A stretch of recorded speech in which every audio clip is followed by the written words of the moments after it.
네이버에서 블로그를 운영하고 있는 아침한개입니다. 대한민국의 강력한 안보를 위해 한미연합훈련 20일을 응원합니다. 오늘은 북한 공군이 실시한 기상 시뮬레이션 훈련에 관한 얘기를 나누겠습니다. 영상에 사용된 자료는 북한 관영 선전 매체들이 2015년에서 2019년 사이 공개한 이미지를 편집한 겁니다. 이 자료 중 일부는 국내에 이미 공개된 것들도 있습니다. 북한에서는 기상 시뮬레이션을 도보 비행이라고 합니다. 땅바닥에 자신들의 작전지역 지형도를 그려놓고 그 위를 걸어다니며 비행 경로를 숙지하는 훈련입니다. 국내에서는 군사 전문가를 자칭하는 일부 인사들과 언론들이 장난감으로 훈련을 한다고 비아냥거린 훈련입니다. 적을 얕잡아보는 교만과 군사 지식이 부족한 무식한 언사입니다. 북한이 공개한 영상에는 미그 21 모형이 등장합니다. 2017년 6월 원산 갈마 비행장에서 열린 전투 비행술 경기 대회에서 당시 공군 사령관이었던 김광혁은 적 항공모함을 비롯한 그 어떤 대상물도 일격에 소멸시킬 수 있는 일당백의 불사조들로 튼튼히 준비시키겠다고 주장한 적이 있습니다. 보시는 영상이 도보훈련 비행입니다. 땅에는 항공모함과 전투함의 모형이 놓여 있습니다. 2인 1조로 움직이고 있음을 주목해야 합니다. 분대장과 윙맨의 조합이기 때문입니다.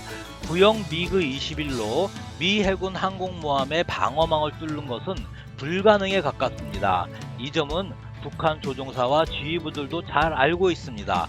그럼에도 이런 영상을 공개하는 것은 북한 주민을 겨냥한 심리전이며 동시에 외부 세계에 일회성 폭격 임무, 즉 다살 공격에 대한 메시지를 보내는 것이라고 판단할 수 있습니다. 북한이 공개한 영상에서 확인되는 객관적인 정보, 즉 오친트는 세 가지입니다. 첫째, 훈련이 장난스럽지 않다는 점입니다. 영상을 보면 공격 각도를 생각하고 돌입과 상승 훈련을 하고 있습니다. 미그 21 모형을 들고 2인 1조로 공격을 위한 돌입 각도와 상승 각도를 생각하면서 지형도 위를 걷고 있습니다.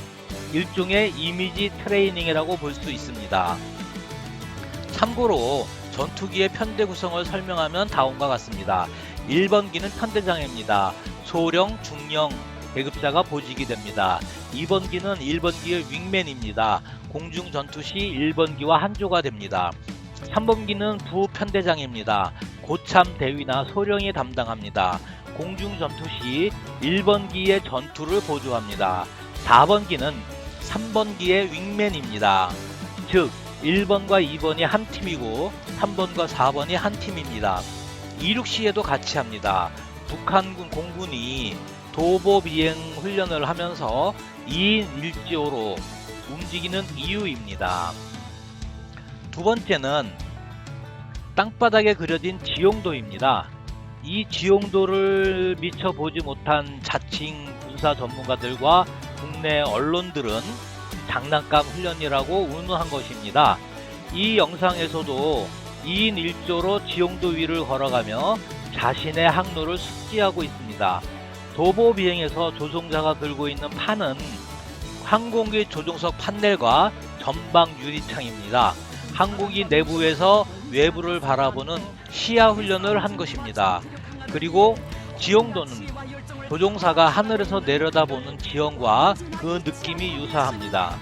본인도 항공기 조종석에서 실제 비행을 한 경험이 있습니다. 김정일이 서 있는 지형도는 서울과 경기 동부 지역을 그려놓은 곳입니다. 특히 북한강과 남한강이 합류하는 양평 지역을 대상으로 도보 비행을 하고 있음을 알 수 있겠습니다.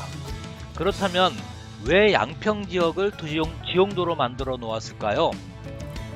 대한민국 제7기동군단 때문입니다. 육군 최강 전력인 제7기동군단의 기동로를 지형도에 표시해 놓고 공격하는 도보 훈련을 하고 있는 것입니다. 제7기동군단은 유사시 대한민국이 역습을 할 때 주 전력입니다. 북한에게는 매우 위협적인 전력입니다. 따라서 북한은 제7군단을 공격하는 도보 비행을 실시한 것입니다. 이럼에도 이 훈련이 장난감 훈련이라고 비아냥을 할 수 있을까요? 세 번째는 훈련 장소입니다. 공개된 훈련 영상 배경에 미그 23이 식별됩니다. 북한 공군 중 미그 23을 운용하는 부대는 제58 항공연대입니다. 기종은 미그 23 ML이고 훈련기 유비도 포함이 되어 있습니다. 몇몇 분들이 주둔지에 대해서 순천이다, 어랑이다 라고 주장하지만 북창 공군 기지입니다. 2021년 8월 8일 현재 구글 어스로 확인되는 북창 위성 사진을 보면 24대의 미그 23이 식별됩니다. 물론 순천에도 4대가 식별되나 2021년 초 시작된 기지 확장 공사로 인해 이미 타 지역으로 이동을 끝낸 상태입니다. 총 56대를 구소련으로부터 도입한 것으로 알려져 있으며 현재 운용 가능한 기체의 숫자는 불분명합니다.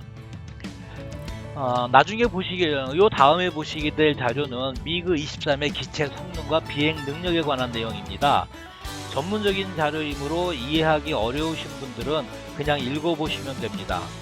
요점은 경량화된 기체로 전투 성능이 매우 뛰어나다는 것이며, 다만 탑재된 레이더의 성능이 너무 떨어져서 현대전에서는 그렇게 효용성이 높지 않은 기체입니다. 무장으로는 R-23 BVR 미사일과 23mm 기관포를 운영합니다. 북한은 2019년도에 원산 갈마 비행장에 미그 23을 전개시켰던 적이 있습니다. 미그 23의 중요한 점은 애프터버너를 이용하여 시속 1000km에 도달하는 시간이 불과 12초라는 것입니다. 이는 북창 비행장을 이륙한 후 10분 이내에 서울과 양평 지역에 도착 가능하다는 것을 의미합니다.